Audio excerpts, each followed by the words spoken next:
안녕하세요. 반갑습니다. 제네틱 웰리스 컨설턴트 강훈. 김지선입니다. 반갑습니다. 오늘도 유전자 검사를 왜 해야 되는지 여러분들에게 알려드리려고 합니다. 얼마 전에 뉴스에서 이런 기사를 봤어요. 비타민 D 과다 섭취한 남성 몸에 나타난 증상은, 그러면서 이제 연구 결과가 나왔는데 과다 복용은 오히려 위험할 수 있다. 그래서 적절한 복용을 해야 된다. 비타민 D는 우리가 잘 알듯이 굉장히 우리 몸에 중요한 영양소 아닙니까? 특별히 칼슘 농도의 항상성 유지를 하는데 큰 도움이 되는데, 연구팀에 따르면요, 비타민 D 과다증이 유발하는 증상은 대부분 혈액 속의 칼슘 과잉 때문이라고 얘기를 합니다. 그래서 이런 증상들에는 졸음, 혼란, 무관심, 정신병, 우울증, 혼수상태, 거식증, 복통, 변비, 소화성 궤양, 췌장염, 고혈압, 비정상적인 심장박동, 신장 이상, 신부전,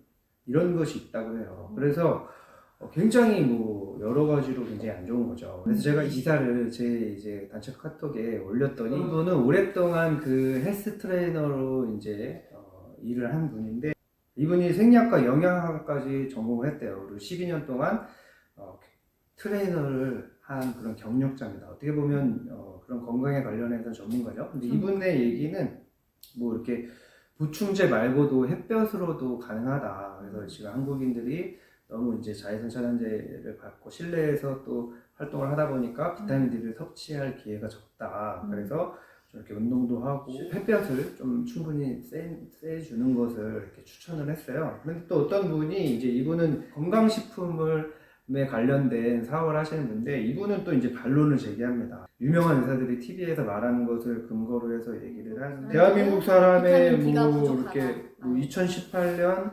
발표된 국민건강영양조사 결과에 따르면 전체 남성의 75.2%, 여성의 82.5%가 비타민 결핍 상태인 것으로 나타났다라고 하는 그런 어떤 TV에 방영된, 그래서 한국인의 비타민 D 결핍은 위험 수준이다, 이걸 얘기하면서, 그렇기 때문에 햇빛을 쬐는 것만으로는 이제 부족하고 결핍이 올 수밖에 없고, 그리고 그 결핍은 굉장히 위험하다. 그렇기 때문에 영양제나 어떤 건강식품을 반드시 섭취해서 그 결핍을 채워줘야 된다. 한 분은 어떤 이제 영양학을 전공한 트레이너 경력 12년 차의 그런 전문가로서, 또 한 분은 건강식품에 관련된 사업을 오랫동안 하신 그런 또 전문가로서, 각자의 입장에서 한 분은 이제 운동과 햇볕으로 충분하다. 또 한 분은 영양소가 들어있는 영양식품, 그런 식품들을 꼭 섭취해야 된다. 한국인들은 결핍이 너무 많다. 그래서 위험하다. 이런 것을 주장을 하셨어요. 근데 둘 다, 한쪽은 의사, 한쪽은 논문 발표, 연구 발표, 이런 거에 대해서 근거로 들어서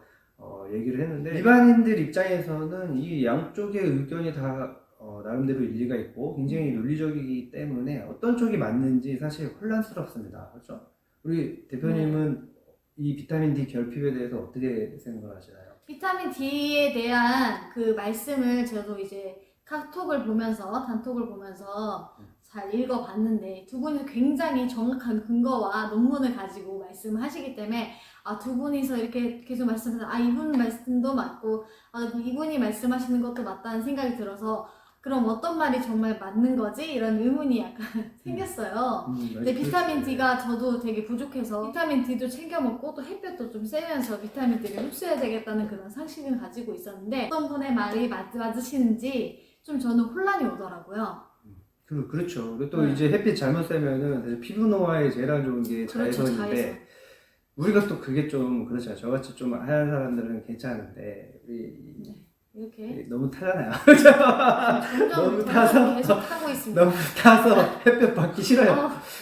저는 받고 싶어 하는데 별로 받기 싫어하고, 저도 이제 마흔이 넘어가다 보니까 햇빛을 받으면 자꾸 주름살 생길까봐 이제는, 저도 옛날에는 받는 거 좋아했는데 이게 이제 나이 들어 보이는 게 이제는 싫습니다. 그래서 햇빛 받는 게 좀 부담스러워요. 그러니까 열심히 자외선 차단제를 바르시죠. 이럴 때는 과연 우리가 어떻게 해야 되냐. 사실 다 각자의 그런 어떤 논리나 연구 결과가 다 근거가 있는 거거든요. 이게 어려운 거예요. 그래서 제가 이제 이 글을, 이 두 분들의 이야기를 들으면서 다 정말 굉장히 진짜 그냥 자기 얘기를 한 게 아니거든요. 그래서 굉장히 저는 공부가 좀 됐어요. 그리고 좀 그런 생각을 하게 됐어요. 그러면 누구 말이 맞을까? 사실 상담 이론도 굉장히 다 다르거든요. 정신분석을 비판하면서 인지치료라는 것이 나왔고 또 그 인지치료를 비판하면서 또 다른 어떤 감정, 정서에 대해서 강조하는 이론들이 나왔고 그런데 그게 다 학자들이 위대한 대단한 사람들이 연구해서 그렇게 해서 만든 거기 때문에 어느 누가 딱 맞고 딱 틀리다라고 볼 수가 없는 거예요. 각자의 좋은 그런 장점들이 있는 건데 사실 요즘에는 그래서 상담사들도 한 가지 이론으로 상담하지 않거든요. 여러 가지 이론들을 조합해서 자기에게 맞게 또 내담자에게 맞게 이렇게 활용을 하는데 이 비타민 D에 대해서도 또 커피나 이런 것에 대해서도 마찬가지인 것 같아요. 그러니까 뭐가 제일 필요하겠어요? 그럼? 유전자 검사죠. 그렇죠. 나한테 맞는 게 각자 개인한테 맞는 게 가장 중요한 거죠. 그러니까요. 맞아요. 유전자 검사가 그래서 필요한 거예요. 왜냐면 뭐 다른 사람한테 좋다 나쁘다 이거 별로 사실 뭐 그게 뭐 그렇게 중요하겠습니까? 나한테 맞냐 안 맞냐 내 자녀에게 맞냐 안 맞냐가 중요한 건데 그것은 각자의 그런 어떤 유전자에 따라서 다르거든요. 유전자 검사를 해보면 비타민 D 영양소에 대해서도 나오거든요. 비타민 D에 대해서 주의라는 것은 그 사람에게 비타민 D가 계속 결핍될 수 있는 그런 유전자라는 것이고 그런 체질인 것이고 또 양호라는 사람은 그냥 뭐 그 헬스 트레이너 그 전문가 영양학을 공부한 그분의 말처럼 햇빛 손가락만 햇빛을 쬐도 비타민 D가 충분히 흡수가 되고 충분히 갖출 수 있게 되는 거죠. 유전자 검사를 그래서 반드시 해야 되는 거예요. 한번 하면 그 유전자는 바뀌지 않거든요. 그래서 내가 어떤 상태인지를 알고 나에게 맞춰서 대표님에게 맞춰서 저하고 대표님이 다르죠. 그래서 건강 상태도 다르잖아요. 똑같은 환경에서 똑같은 걸 먹고 자라도 유전자가 달라서이기 때문이거든요.